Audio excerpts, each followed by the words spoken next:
भाद्रव कृष्ण पक्ष अष्टमी तिथि रे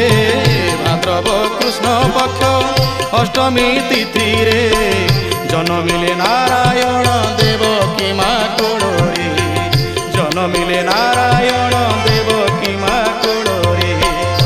कोटि चंद्र कि उदय कोटि चंद्र कि उदय से बंदीशाला रे प्रभु हसुछंती।